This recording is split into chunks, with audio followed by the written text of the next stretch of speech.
Hello everyone. अब हम अपने हेलो एल्केन्स और हेलो अरीन्स का लास्ट लेक्चर पढ़ेंगे, जिसमें हम क्या सीखेंगे कि हमारे पास रिएक्शंस ऑफ हेलो एल्केन्स कौन कौन सी होती हैं और हमारे पास जो हेलो एल्केन्स हैं और हेलो अरीन्स हैं उनका हमारी डेली लाइफ में क्या यूज है। फिर इसके बाद हमारा ये चैप्टर जो थ्योरी पार्ट है वो कंप्लीट हो जाएगा। फिर नेक्स्ट लेक्चर में हम इसके जो PYQs इंपॉर्टेंट क्वेश्चंस हैं उनकी कुछ क्वेश्चंस की प्रैक्टिस करेंगे। तो हम स्टार्ट करते हैं सबसे पहले reactions of halo alkanes.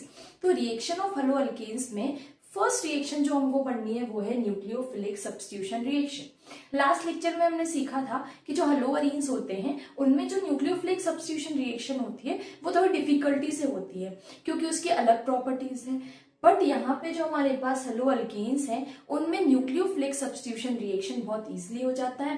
Nucleophile reaction initiate कराता है, इसलिए इसको हम न्यूक्लियोफिलिक सब्स्टिट्यूशन रिएक्शन बोलते हैं। अगर हम बात करें यहाँ पे न्यूक्लियोफिलिक सब्स्टिट्यूशन रिएक्शन में सबसे पहले इन जनरल देखते हैं कैसे रिएक्शन होती है। कोई जो न्यूक्लियोफाइल है वो न्यूक्लियोफाइल क्या होता है, इलेक्ट्रॉन रिच है, मीन्स उस पर या तो नेगेटिव चार्ज होता है या फिर लोन पेयर कैरिंग स्पीशीज होंगे। जब ये किसी हेलो एल्केन पे अटैक करते हैं तो अपने जब नेचर ऑफ CX बॉन्ड पढ़ा था तो उसमें देखा था कार्बन पे पार्शियल पॉजिटिव चार्ज आएगा और हेलोजन पे पार्शियल नेगेटिव, क्योंकि हेलोजन क्या है, ज्यादा इलेक्ट्रोनेगेटिव है। इसके बाद प्रोडक्ट क्या बनेगा, तो यहाँ से जो हैलाइड आयन है वो एज अ लीविंग ग्रुप निकल जाएगा और जो न्यूक्लियोफाइल है वो आके सब्स्टिट्यूट हो जाएगा। ये होती है जनरल रिएक्शन हमारे पास, न्यूक्लियोफिलिक सब्स्टिट्यूशन रिएक्शन। अब इस रिएक्शन को डिटेल में पढ़ने से पहले हम एक छोटी सी टर्म है बेसिक सी वो डिस्कस कर लेते हैं, एम्बीडेंट न्यूक्लियोफाइल्स। न्यूक्लियोफाइल्स हमने अभी देखा कि जो इलेक्ट्रॉन रिच स्पीशीज हैं जिनके पास नेगेटिव चार्ज हो या लोन पेयर्स हो उनको हम बोलते हैं न्यूक्लियोफाइल्स। तो ऐसी स्पीशीज जिनमें दो न्यूक्लियोफिलिक सेंटर हो उनको हम क्या बोलते हैं, एम्बीडेंट न्यूक्लियोफाइल्स। फॉर एग्जाम्पल अगर हम CN आयन की बात करें तो CN जो होता है उसमें कार्बन से डोनेशन हो सकता है। जब कार्बन से बॉन्ड बनता है तो साइनाइड का फॉर्मेशन होता है, और वहीं अगर नाइट्रोजन से बॉन्ड मीन्स की nitrogen as a non nucleophile act करेगा तो आइसोसाइनाइड का फॉर्मेशन होगा। सिमिलरली एक और एग्जाम्पल क्या है हमारे पास, नाइट्राइड्स। नाइट्राइड्स में क्या होता है, ऑक्सीजन और नाइट्रोजन दोनों सेंटर्स जो है वो न्यूक्लियोफाइल की तरह एक्ट कर सकते हैं। तो ये हमें शॉर्ट एक छोटा सा टॉपिक था एम्बीडेंट न्यूक्लियोफाइल, जहां की हम वो जब आगे पढ़ेंगे तो वहां उसका यूज आएगा। अब हम पढ़ते हैं कि जो हमने न्यूक्लियोफिलिक सब्स्टिट्यूशन रिएक्शन पढ़ी है वो हेलो एल्केन्स में दो मैकेनिज्म से होती है। मैकेनिज्म क्या होता है, जब हम जनरल रिएक्शन की बात करते हैं तो रिएक्टेंट उसमें रिएजेंट डाला प्रोडक्ट बन गया, बट हम डिटेल में नहीं पढ़ते कि इन बिटवीन क्या हुआ, कोई ट्रांजिशन स्टेट बनी कि कोई हमारे पास इंटरमीडिएट्स का फॉर्मेशन हुआ और क्या क्या कैसे बॉन्ड फॉर्म हुआ, कैसे बॉन्ड ब्रेकिंग हुई। इन सबको जब हम डिटेल में पढ़ते हैं तो उसको हम बोलते हैं मैकेनिज्म। तो यहाँ पे जो हमारे पास सब्स्टिट्यूशन रिएक्शन के मैकेनिज्म है, तो जो हेलो एल्केन्स है उनमें न्यूक्लियोफिलिक सब्स्टिट्यूशन रिएक्शन दो मैकेनिज्म से होती है, या तो SN1 मैकेनिज्म से होती है या फिर SN2 मैकेनिज्म से हो सकती है। सबसे पहले हम क्या डिस्कस करेंगे, SN2। अब SN2 में हमको क्या पढ़ना है, उसका सबसे पहले फुल फॉर्म देख लेते हैं, सब्स्टिट्यूशन न्यूक्लियोफिलिक बायमॉलिक्यूलर।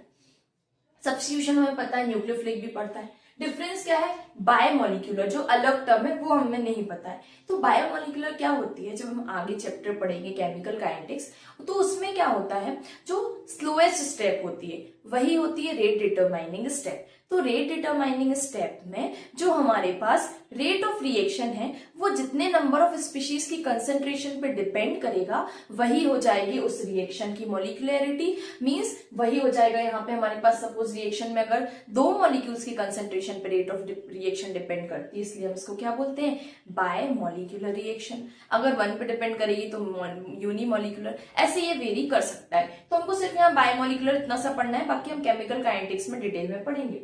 तो सबसे पहले SN2 मैकेनिज्म में क्या होता है, कोई भी हमारे पास न्यूक्लियोफाइल है, न्यूक्लियोफाइल जो है वो हेलो एल्केन्स पे अटैक करता है। तो एक स्टेज आती है जो कि इसको हम बोलते हैं ट्रांजिशन स्टेट। ट्रांजिशन स्टेट जो कि हाईली अनस्टेबल है। इस टाइम पे क्या होता है, कार्बन जो है वो 5 बॉन्ड बनाता है। हमें पता है कार्बन कितने बॉन्ड बना सकते हैं, मैक्सिमम 4 क्योंकि टेट्रावैलेंट है, बट यहाँ 5 बॉन्ड है। तो अपन देखेंगे कि एक तो हमारे पास प्लेन में है, एक हमारे पास टुवर्ड्स द ऑब्जर्वर, एक बैक अवे फ्रॉम ऑब्जर्वर हो जाएगा। बट जो ये दो बॉन्ड है OH और Cl के, ये डैश डैश से क्या शो कर रहे हैं कि एक बॉन्ड का फॉर्मेशन हो रहा है, उसी टाइम पे दूसरे बॉन्ड का ब्रेकिंग हो रही है। तो इस ट्रांजिशन स्टेट में जो कार्बन है वो at a time 5 bond form कर रहा है, मींस हाईली अनस्टेबल है। इसलिए जैसे ये स्टेट बनती है तुरंत डिसोसिएट होके क्या मिल जाता है, हमारे लिए प्रोडक्ट मिल जाता है। तो SN2 में हमें क्या क्या सीखने वाली बात है? सबसे पहले second order kinetics. Second order kinetics क्या बता रहा है कि जो रेट ऑफ रिएक्शन है वो दो मॉलिक्यूल के कंसेंट्रेशन पे डिपेंड कर रही है। जो न्यूक्लियोफाइल है उसके कंसेंट्रेशन पे भी डिपेंड कर रही है और जो हमारे पास रिएक्टेंट है उसके कंसेंट्रेशन पे भी डिपेंड करती है। सेकेंड सिंगल स्टेप या फिर कंसर्टेड मैकेनिज्म। अपन ने देखा दोनों के बीच में रिएक्शन हुई, फिर क्या हुआ, इन बिटवीन हमारे पास ट्रांजिशन स्टेट बनी जो कि हाईली अनस्टेबल थी, तुरंत प्रोडक्ट मिल गया। मींस क्या हुआ, रिएक्शन सिंगल स्टेप में होती है। भूल मत जाना कि यहाँ पे SN2 है तो रिएक्शन 2 स्टेप में होगी, नहीं, SN2 में रिएक्शन सिंगल स्टेप पे होती है। 2 मतलब बायमोलिक्यूलर, दो स्पीशीज के कंसेंट्रेशन पे रेट ऑफ रिएक्शन डिपेंड कर रही है, इसलिए 2 वर्ड आया मींस बायमोलिक्यूलर हुआ। Third, no intermediate form. अपन ने देखा ना, कार्बोकेटाइन, कार्बन आयन या फिर फ्री रेडिकल, किसी का भी फॉर्मेशन नहीं हुआ है। क्या बनता है इसमें? ट्रांजिशन स्टेट बनती है। अब है product is form by inversion of configuration. बहुत इंपॉर्टेंट, इससे इसी से क्वेश्चन भी आता है कि यहाँ पे अपन ने क्या देखा, जो OH है, Cl इस साइड से लीव कर रहा है और OH यहाँ से अटैक कर रहा है। तो जब हम प्रोडक्ट देखेंगे तो हमारे पास जो Cl इस साइड था तो प्रोडक्ट में क्या हुआ, स्टीरियो एकदम ऑपोजिट हो गई। जैसे हम जब बारिश में जाते हैं, बहुत तेज हवा चलती है तो अम्ब्रेला जो होती है वो ऑपोजिट डायरेक्शन में क्या होती है, इन्वर्ट हो जाती है। यहीं से वर्ड आया है इन्वर्जन ऑफ कन्फिगरेशन। मींस जो इधर पे ओरिजिनल स्टीरियो केमिस्ट्री थी वो जस्ट ऑपोजिट हो गई, पूरा जो मॉलिक्यूल है वो अपोजिट मतलब कि इन्वर्ट हो गया है, उसी को हम बोलते हैं इन्वर्जन ऑफ कन्फिगरेशन। अब हमको लास्ट पढ़ना है इसमें order of reactivity of alkyl halides. तो याद रहे, जब हमको इन्वर्ट करना है तो छोटे छोटे ग्रुप्स को इन्वर्ट करना इजी होता है एज कंपेयर टू बल्कि ग्रुप। प्राइमरी अल्काइल हाइड में क्या होता है, जो हेलोजन जिस कार्बन से जुड़ा है वो एक अल्काइल ग्रुप से जुड़ा है, सेकेंडरी में 2 अल्काइल ग्रुप से, टर्शरी में 3 अल्काइल ग्रुप से। तो as a number of alkyl groups जब बढ़ रहे हैं, मींस की बल्कि ग्रुप्स के नंबर बढ़ने के कारण उनमें इन्वर्जन डिफिकल्ट हो जाता है। इसलिए order of reactivity of alkyl halides क्या होगा SN2 के लिए, 1 डिग्री, 2 डिग्री और 3 डिग्री। आपको 4-5 कंपाउंड्स दे दिए जाएंगे और इनको SN2 के ऑर्डर में अरेंज करने आ जाता है क्वेश्चन। तो सिंपल हम आइडेंटिफाई कर लेंगे, जो 1 डिग्री होगी सबसे ज्यादा रिएक्टिव, 2 डिग्री उससे कम रिएक्टिव और 3 डिग्री होगी वो सबसे कम रिएक्टिव होगी। लेकिन किसमें, SN2 मैकेनिज्म में। तो ये तो हमने फर्स्ट मैकेनिज्म डिस्कस किया, SN2 मैकेनिज्म, जो कि सब्स्टिट्यूशन रिएक्शन का फर्स्ट टाइप। अब हमको सेकंड डिस्कस करना है SN1 मैकेनिज्म, कि SN1 मैकेनिज्म के थ्रू कैसे रिएक्शन आगे बढ़ती है। अब हम डिस्कस करेंगे अपने न्यूक्लियोफिलिक सब्स्टिट्यूशन रिएक्शन का सेकेंड मैकेनिज्म, जो हमको पढ़ना है SN1 मैकेनिज्म। तो SN1 मैकेनिज्म में क्या होता है, इसका फुल फॉर्म देख लेते हैं, सब्स्टिट्यूशन न्यूक्लियोफिलिक यूनिमॉलिक्यूलर। अब यहाँ पे यूनिमॉलिक्यूलर का क्या मतलब होगा कि जो रेट ऑफ रिएक्शन है वो सिर्फ और सिर्फ डिपेंड करेगी एक स्पीशीज के कंसेंट्रेशन पे। तो ये रिएक्शन कैसे होगी, इसका क्या मैकेनिज्म है देखते हैं।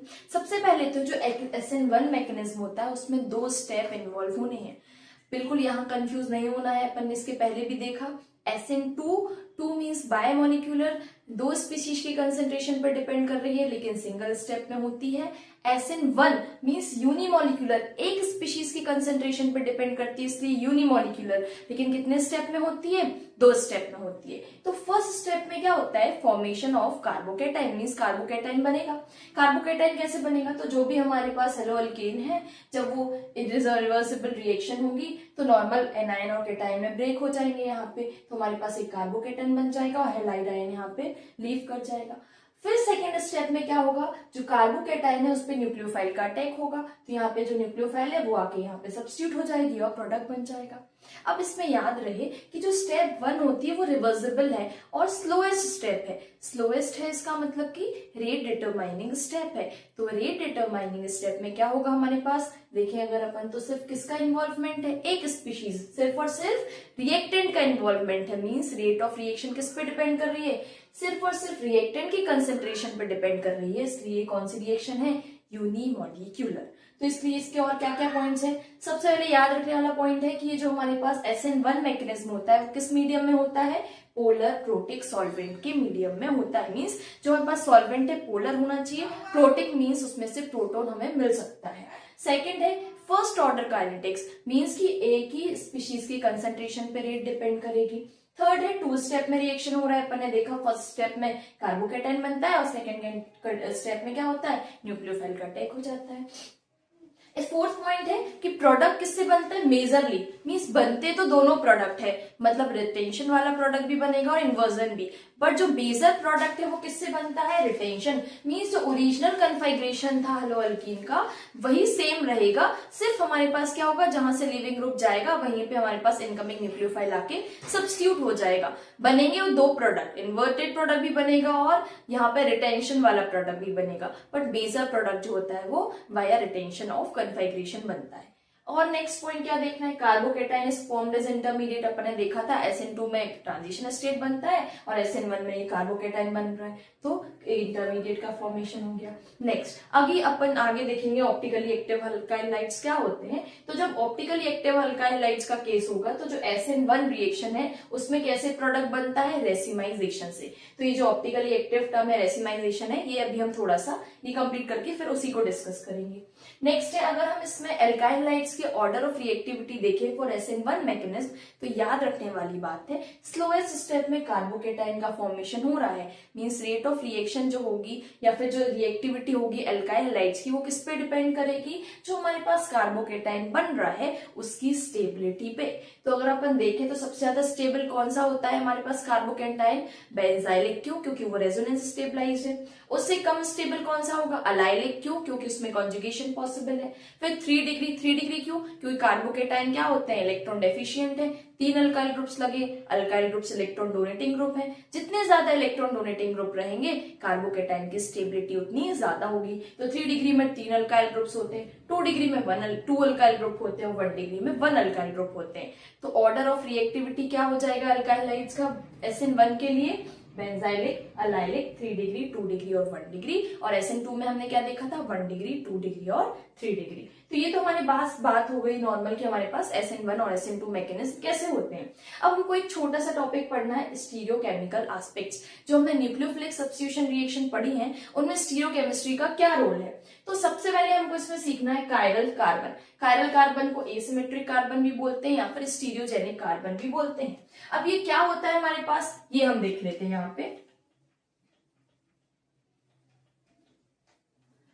तो जो स्टीरियोजेनिक कार्बन के लिए फर्स्ट कंडीशन है कि जिस कार्बन की हम बात कर रहे हैं कि वो स्टीरियोजेनिक होगा, उसके लिए जो कार्बन है वो टेट्राहेड्रल होना चाहिए, मींस उसके 4 बॉन्ड्स होने चाहिए। तो जब कोई हमारे पास कार्बन एटम है और जब वो 3-4 हम उसके जो चारों बॉन्ड है, मींस चारों साइड जो ग्रुप्स लगे हैं, सपोज CH3 लगा दिया, C2H5 लगा दिया, हाइड्रोजन लगा दिया Cl, तो वो मॉलिक्यूल में वो कार्बन एटम जो कि चारों साइड से अलग अलग ग्रुप्स या फिर एटम से अटैच्ड होता है उसको हम बोलते हैं कायरल कार्बन या फिर स्टीरियोजेनिक कार्बन या फिर एसिमेट्रिक कार्बन। इसमें क्या है, जो कार्बन है एक तरफ इसके इथाइल ग्रुप है, एक तरफ मिथाइल ग्रुप है, एक तरफ क्लोराइड आयन है और एक तरफ हाइड्रोजन आइटम है। मींस कितने ग्रुप है हमारे पास, 4 ग्रुप्स होने के कारण क्या है हमारे पास यहाँ पे जो कार्बन है वो क्या हो जाएगा, कायरल। जो कायरल कार्बन होता है मॉलिक्यूल में उसको कैसे शो करते हैं, तो उस पर्टिकुलर कार्बन के ऊपर हम एस्टेरिस्क बना देते हैं। तो ये बना दिया मींस की इस मॉलिक्यूल में ये वाला कार्बन जो होगा वो कायरल होगा। सेकेंड हमको पढ़ना है कि जो कायरल कार्बन है उससे क्या इफेक्ट पड़ता है मॉलिक्यूल्स पे। उसको पढ़ने से पहले एक नॉर्मल देख लेते हैं, प्लेन पोलराइज लाइट। तो कोई भी ऑर्डिनरी लाइट है जब उसको हम पास करते हैं निकोल प्रिज्म से, ये हमारे पास ऑर्डिनरी लाइट है, इसको हमने पास किया निकोल प्रिज्म से, तो अब जो लाइट निकलेगी मतलब यहां से जो बाहर आएगी उसको बोलते हैं प्लेन पोलराइज लाइट। तो ऑर्डिनरी लाइट जिसको हम निकोल प्रिज्म से पास करते हैं फिर उससे जो हमें लाइट मिलती है उसको बोलते हैं हम प्लेन पोलराइज लाइट। तो हमें यहां देखना है ऑप्टिकल एक्टिविटी, नेक्स्ट टर्म है ऑप्टिकल एक्टिविटी। तो कंपाउंड्स जिनमें में कायरल कार्बन एटम होते हैं वो ऑप्टिकली एक्टिव होते हैं। क्या बोला, एक कंपाउंड दे देंगे आपको और उस कंपाउंड में पहले कहेंगे कि आइडेंटिफाई करो क्या कोई कायरल कार्बन एटम है। हाँ, अगर कायरल कार्बन एटम है तो वो मॉलिक्यूल क्या होगा, ऑप्टिकली एक्टिव होगा। अब ऑप्टिकली एक्टिव है मतलब क्या शो करेगा, वो ऑप्टिकल एक्टिविटी शो करेगा। तो ऑप्टिकल एक्टिविटी पढ़ने के लिए हमको पता होना चाहिए प्लेन पोलराइज लाइट क्या होते हैं। तो जो ऑप्टिकली एक्टिव कंपाउंड्स होते हैं वो प्लेन पोलराइज लाइट को रोटेट करवा देते हैं, या तो क्लॉकवाइज डायरेक्शन में या फिर एंटी क्लॉकवाइज डायरेक्शन में। कैसे समझते हैं अपन, यहां देख लेते हैं एक बार। सपोज हमारे पास एक ऑप्टिकली एक्टिव कंपाउंड है, यही हमारे पास ऑप्टिकली एक्टिव कंपाउंड है। जब इसमें से हम प्लेन पोलराइज लाइट को पास कराते हैं तो ये क्या करेगा, इसको रोटेट कर देगा, या तो क्लॉकवाइज डायरेक्शन में रोटेट करा देगा या फिर एंटी क्लॉकवाइज डायरेक्शन में रोटेट करवा देगा। तो जो हमारे पास कंपाउंड्स हैं जो कि क्लॉकवाइज डायरेक्शन में रोटेट कराएंगे उनको हम बोलते हैं डेक्स्ट्रो रोटेटरी। क्या बोलते हैं, डेक्स्ट्रो रोटेटरी। और जो एंटी क्लॉकवाइज डायरेक्शन में कराते हैं उनको हम क्या बोलते हैं, लीवो रोटेटरी। तो दो टाइप के हमारे लिए यहाँ पे कंपाउंड्स पढ़ने हैं, डेक्स्ट्रो रोटेटरी और लीवो रोटेटरी। याद रहे ऑप्टिकली एक्टिव कंपाउंड्स क्या होते हैं, जिनमें कायरल कार्बन हो। तो ये ऑप्टिकली एक्टिव कंपाउंड्स जो होते हैं वो प्लेन पोलराइज लाइट को रोटेट कर देते हैं। मींस इनके सॉल्यूशन में से अगर हम प्लेन पोलराइज लाइट को पास करेंगे तो वो लाइट रोटेट हो जाएगी, या तो क्लॉकवाइज डायरेक्शन में या फिर एंटी क्लॉकवाइज डायरेक्शन में। तो जो क्लॉकवाइज डायरेक्शन में रोटेट करेंगे उनको डेक्स्ट्रो रोटेटरी बोलते हैं, और जो एंटी क्लॉकवाइज डायरेक्शन में रोटेट करेंगे उनको हम क्या बोलेंगे, लीवो रोटेटरी कंपाउंड्स। तो जो डेक्स्ट्रो रोटेटरी है उसको अगर हम डी से शो करेंगे, स्मॉल डी से, याद रहे स्मॉल डी और स्मॉल एल। जब हम बायोमोलिक्यूल्स पढ़ेंगे तो वहां कैपिटल डी और कैपिटल एल आएगा, वो डिफरेंट है। यहाँ क्या देखना है, dextro rotatory means small D और levo rotatory means small L. इसको हम और कैसे शो करते हैं, तो जितने डिग्री से ये रोटेट कराएंगे तो जो हमारे पास क्लॉकवाइज रोटेशन होगा वो जितने भी डिग्री का होगा उसको प्लस से शो करते हैं, और एंटी क्लॉकवाइज डायरेक्शन में जितना रोटेशन होगा उसको हम किससे शो करते हैं, नेगेटिव साइन से। तो ये हो जाएगा डेक्स्ट्रो रोटेटरी डी और प्लस कुछ भी बोल सकते हैं इसको, और लीवो रोटेटरी को एल भी बोल सकते हैं और माइनस साइन से भी इंडिकेट कर सकते हैं।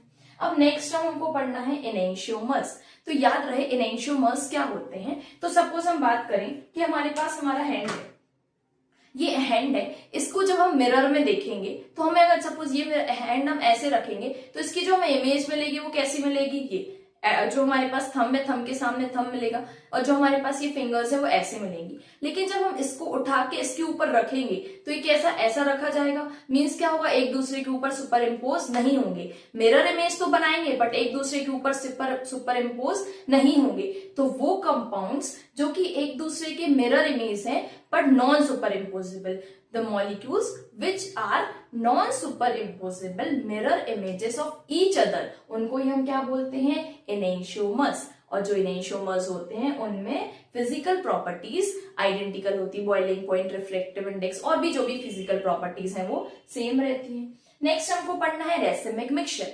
तो जब हम D और L, किसी कंपाउंड का D फॉर्म L फॉर्म दोनों को इक्वल अमाउंट में ले ले, मींस 50% सपोज D ले लिया और 50% L ले लिया, तो इससे रिजल्टेंट जो मिक्सचर बनता है उसको हम बोलते हैं रेसिमिक मिक्सचर। और रेसिमिक मिक्सचर क्या होता है, ऑप्टिकली इनएक्टिव होगा। ऑप्टिकली इनएक्टिव क्यों होगा, क्योंकि जितना रोटेशन क्लॉकवाइज होगा उतना ही हमारे पास एंटी क्लॉकवाइज होगा। मींस ओवरऑल जो हमारे पास रोटेशन होगा वो जीरो होगा, मींस कोई रोटेशन नहीं होगा। इसलिए जो हमारे पास रेसिमिक मिक्सचर होते हैं वो ऑप्टिकली इनएक्टिव होते हैं। और एक टर्म अभी हमने यहाँ पे देखा था कि optically active alkyl hydrides, means अपन ने देख लिया कि इसमें एक कायरल कार्बन होगा, इनमें रेसिमाइजेशन होता है। तो रेसिमाइजेशन क्या होता है, वो प्रोसेस जिसमें हम एनेंशियोमर्स को रेसिमिक मिक्सचर में कन्वर्ट करते हैं, उस प्रोसेस को हम बोलते हैं रेसिमाइजेशन। तो ये हमारे पास हो गया न्यूक्लियोफिलिक सब्स्टिट्यूशन रिएक्शन। SN1 क्या होता है, SN2 क्या होता है, उनके स्टेरियोकेमिकल एस्पेक्ट्स क्या होते हैं, बहुत बहुत बहुत इंपॉर्टेंट है। इससे एक या दो क्वेश्चन हर साल बोर्ड एग्जाम में आते हैं। अब हम देखेंगे और कौन कौन सी रिएक्शंस हमको हेलोअल्केन्स की पढ़नी है। अब हमें पढ़नी है हेलोअल्केन्स की नेक्स्ट रिएक्शन, सेकेंड रिएक्शन, जो की है एलिमिनेशन रिएक्शंस। तो जो एलिमिनेशन रिएक्शन होता है उसको हम बीटा एलिमिनेशन भी बोलते हैं। ऐसा क्यों होता है, तो इन जनरल देखते हैं पहले रिएक्शन कैसे होती है। तो सपोज हमारे पास यहाँ पे कोई हेलोअल्केन है, तो क्या होता है, जिस कार्बन से हेलोजन अटैच्ड है उस कार्बन को हम बोलते हैं अल्फा कार्बन, और उसके एडजेसेंट वाला जो कार्बन है उसको हम बोलेंगे बीटा कार्बन। तो जो अल्फा कार्बन है वहां से हेलोजन निकलता है और बीटा कार्बन से हमेशा हाइड्रोजन एलिमिनेट होता है। तो कैसे होगी रिएक्शन, तो जो बेस की प्रेजेंस में रिएक्शन होगी तो बेस जो है वो बीटा हाइड्रोजन को एब्स्ट्रैक्ट करेगा, और करस्पॉन्डिंग जो हमारे पास halide ion as a leaving group depart हो जाएगा और जो रिमेनिंग हमारे पास कार्बन एटम्स है उनके बीच में डबल बॉन्ड का फॉर्मेशन हो जाएगा। मींस प्रोडक्ट में हमें एल्कीन मिल जाएगी। तो ये हमारे पास हो जाएगा बीटा एलिमिनेशन। क्यों बोला? याद रहे कि हाइड्रोजन हमेशा बीटा पोजीशन से एलिमिनेट होता है, इसलिए एलिमिनेशन रिएक्शन को बीटा एलिमिनेशन रिएक्शन बोला जाता है। अब ये बेसिक है एलिमिनेशन रिएक्शन, बट बहुत टाइम ऐसा होता है जब हमारे पास अनसिमेट्रिकल कंपाउंड्स हो तो उसमें मोर देन वन पोजीशन होती है या फिर मोर than one type of beta hydrogen होते हैं। तो किस साइड से हमको बीटा हाइड्रोजन निकालना है, रिमूव करना है, तो उसके लिए जो हम देखते हैं, सपोज हमारे पास यहाँ पे कंपाउंड्स है, ये जो कंपाउंड्स इसमें क्या है, हमारे पास 2 पोजीशन पे ब्रोमीन लगा है। मीन्स हमारे पास क्या हो जाएगा, 2 ब्रोमो पेंटेन। हमने एक कंपाउंड लिया 2 ब्रोमो पेंटेन। जब इसमें हमने कोई बेस डाला तो हमें 2 प्रोडक्ट मिलते हैं। एक है पेंट-2-ईन जो कि मेजर बनी 81% में, और पेंट-1-ईन जो कि माइनर अमाउंट में बनी है, मीन्स 90% से फॉर्मेशन हुआ है। तो मेजर माइनर कैसे डिसाइड करते हैं? तो एक साइंटिस्ट है जिनका नाम है जेटसेव। क्या नेम है साइंटिस्ट का? जेटसेव। अब जो जेटसेव नेम है इसको हम सेट-जेफ्री पढ़ सकते हैं, तो इसको बोलते हैं सेट-जेफ रूल। तो सेट-जेफ रूल के अकॉर्डिंग जब हमारे पास more than one type of beta hydrogen हो, तो Br जिस कार्बन से जुड़ा है वो अल्फा कार्बन, तो ये वाला बीटा हाइड्रोजन भी हो सकता है और ये वाला हाइड्रोजन भी बीटा हो जाएगा, क्योंकि ये भी बीटा कार्बन और बीटा कार्बन है। तो अगर हम एक बार यहां से निकालते हैं बीटा कार्बन से, इस वाले हाइड्रोजन को रिमूव करेंगे, तो यहाँ पे इन दोनों कार्बन के बीच में डबल बॉन्ड आया, मीन्स इसका फॉर्मेशन हो गया पेंट-2-ईन। और अगर हम यहाँ से हाइड्रोजन को रिमूव करेंगे तो क्या होगा, टर्मिनल पे डबल बॉन्ड आएगा, मीन्स पेंट-1-ईन का फॉर्मेशन हो जाएगा। तो ये 2 हमारे पास प्रोडक्ट बने। तो कैसे डिसाइड करना है मेजर माइनर? तो याद रहे कि यहाँ पे जो C डबल बॉन्ड C है जो हमने बनाया है, तो इस कार्बन के अराउंड एक अल्काइल ग्रुप है और एक हाइड्रोजन है। तो यहाँ लिख लेते हैं अपन, एक हाइड्रोजन है और एक R ग्रुप है, और जो C डबल बॉन्ड C को सिर्फ देखना है। और ये जो दूसरा कार्बन इसके पास भी क्या है, एक हाइड्रोजन है और एक R ग्रुप है। मीन्स अगर अपन देखें तो C डबल बॉन्ड C के अराउंड 2 R ग्रुप है और 2 हाइड्रोजन एटम है। और यहाँ पे देखेंगे C डबल बॉन्ड C के अराउंड, तो इस कार्बन के पास दोनों हाइड्रोजन एटम है और इस कार्बन के पास एक हाइड्रोजन एटम है और एक R एटम है। Means C double bond C के अराउंड एक अल्काइल ग्रुप है और 3 हाइड्रोजन एटम है। तो जिस हमारे पास पेंटीन या बोल सकते हैं एल्कीन में मोर नंबर ऑफ अल्काइल ग्रुप होते हैं C डबल बॉन्ड C के अराउंड, वो हमारे पास मेजर बनती है। और जो एल्कीन जिसमें C डबल बॉन्ड C के around less number of alkyl groups होते हैं, वो हमारे पास माइनर प्रोडक्ट बनता है। इस बेसिस पे सेट-जेफ रूल को हम पढ़ सकते हैं और इसी के बेसिस पे प्रोडक्ट बनाने हैं। डायरेक्ट क्वेश्चन आता है आपके लिए, एमसीक्यू के फॉर्म में भी आया है, लास्ट ईयर आया था कि आपके लिए दिया था क्वेश्चन कि ये जो रिएक्टेंट है इसमें जो हम अल्कोहलिक क्यूएच डालते हैं या फिर दूसरी एलिमिनेटिंग रिएजेंट्स डालते हैं तो मेजर प्रोडक्ट क्या बनेगा। तो याद रहे कि हम जब एक्वस क्यूएच लेते हैं तो सब्स्टिट्यूशन होता है और अल्कोहलिक क्यूएच में एलिमिनेशन होगा और एलिमिनेशन में मेजर प्रोडक्ट बनता है सेट-जेफ रूल के अकॉर्डिंग। मींस हमें डबल बॉन्ड के around more number of alkyl groups देखने हैं। नेक्स्ट रिएक्शन जो कि लास्ट रिएक्शन है हेलोअल्केन्स की, वो है रिएक्शन विद मेटल्स। तो रिएक्शन विद मेटल्स में फर्स्ट पढ़ना है प्रिपरेशन ऑफ ग्रिग्नार्ड रिएजेंट। तो ग्रिग्नार्ड रिएजेंट क्या है, एक ऑर्गेनोमेटलिक कंपाउंड है। ऑर्गेनोमेटलिक कंपाउंड क्या होते हैं, वो कंपाउंड जिनमें कार्बन मेटल के साथ बॉन्ड बनाता है, उन कंपाउंड्स को हम बोलते हैं ऑर्गेनोमेटलिक कंपाउंड। लेकिन इनमें जो मेटल्स होते हैं वो ऐसे मेटल लिए जाते हैं जनरली जो वेरिएबल ऑक्सीडेशन स्टेट शो करे। तो रिएक्शन इन जनरल है, हेलोअल्केन लेंगे, उसकी रिएक्शन हम कराएंगे मैग्नीशियम मेटल से in the presence of dry ether. तो Br और कार्बन के बीच में इंसर्ट हो जाएगा Mg और हमारे पास RMgX, इसको हम और क्या बोल सकते हैं, RMgX। मींस ग्रिग्नार्ड रिएजेंट का फॉर्मेशन हो जाएगा जो कि बहुत अच्छा रिड्यूसिंग एजेंट है। रिड्यूसिंग एजेंट है, इसका हम नेक्स्ट चैप्टर में बहुत ज्यादा यूज भी पढ़ेंगे। इसमें सिर्फ हमको प्रिपरेशन पढ़नी है, ग्रिग्नार्ड रिएजेंट की प्रिपरेशन। तो ये हमारे पास इस तरीके से हम ग्रिग्नार्ड रिएजेंट बना सकते हैं। अब एक जनरल क्वेश्चन बहुत टाइम आता है कि ग्रिग्नार्ड रिएजेंट हमेशा एनहाइड्रस कंडीशन में क्यों यूज किया जाता है। तो अगर हम इन जनरल कोई भी ग्रिग्नार्ड रिएजेंट ले RMgX, इसमें अगर हम वाटर डाल दें तो रिएक्शन क्या होगी हमारे पास, जो हमारे पास इसमें अगर रिएक्शन होगी तो RH बन जाएगा प्लस MgX और OH बन जाएगा। मींस क्या था, हमने लिया तो था ग्रिग्नार्ड रिएजेंट बट वो रिएक्शन इनिशिएट करे उससे पहले किसमें चेंज हो गया, अल्केन में। मतलब उसकी जो एक्टिविटी में जो उसका काम था, जो उसकी केमिकल प्रॉपर्टीज थी वो लॉस हो गई। मींस इसको हमेशा हमें एनहाइड्रस फॉर्म में ही लेना पड़ता है।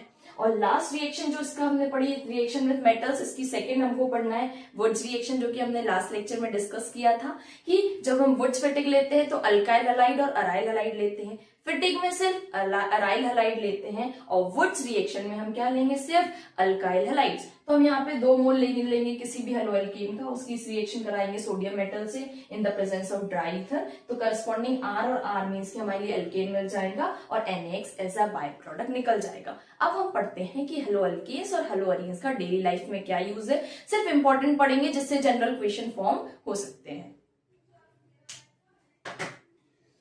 अब हमको इस चैप्टर का लास्ट टॉपिक पढ़ना है जो कि है पॉलीहेलोजन कंपाउंड्स। तो पॉलीहेलोजन कंपाउंड्स क्या होते हैं, वो कंपाउंड जिनमें मोर देन 1 हेलोजन एटम्स होता है उनको हम बोलते हैं पॉलीहेलोजन कंपाउंड्स। तो उसमें सबसे पहले हमको पढ़ना है डाइक्लोरोमीथेन, जिसको हम क्या बोलते हैं, मिथाइलिन क्लोराइड। इसका कहाँ कहाँ यूज है, तो सॉल्वेंट की तरह यूज किया जाता है पेंट रिमूवर में, प्रोपेलेंट की तरह यूज किया जाता है एरोसॉल्स में, और सॉल्वेंट की तरह ही यूज किया जाता है ड्रग्स के मैन्युफैक्चर में। सेकेंड हमको पढ़ना है ट्राइक्लोरोमीथेन, जिसको हम क्लोरोफॉर्म भी बोलते हैं। इसका मेजर यूज किसमें होता है, तो फ्रेयॉन्स के प्रोडक्शन में यूज होता है रेफ्रिजरेंट R22 में। अब सेकंड क्वेश्चन है कि जो हमारे पास क्लोरोफॉर्म होता है उसको हम डार्क कलर की बॉटल में क्यों स्टोर करके रखते हैं, ये मेजर क्वेश्चन आता है। तो हमें पता होना चाहिए कि जो हमारे पास क्लोरोफॉर्म होता है वो एयर में जब होता है तो ऑक्सीडाइज हो जाता है लाइट की प्रेजेंस में और करस्पॉन्डिंग एक पॉइजनस गैस बनाता है फॉस्फीन, जो कि बहुत ज्यादा हार्मफुल है, इसलिए इसको हमेशा डार्क कलर की बॉटल में स्टोर किया जाता है। नेक्स्ट हमको पढ़ना है टेट्राक्लोरोमीथेन कार्बन टेट्राक्लोराइड। इसको कहाँ यूज किया जाता है, तो मैन्युफैक्चर ऑफ रेफ्रिजरेंट और प्रोपेलेंट्स फॉर एरोसोल केन्स। और सेकेंड डीग्रीजिंग एजेंट की तरह यूज किया जाता है, स्पॉट रिमूवर की तरह यूज किया जाता है, और बहुत इंपॉर्टेंट फायर एक्सटिंग्विशर की तरह भी इसको यूज किया जाता है।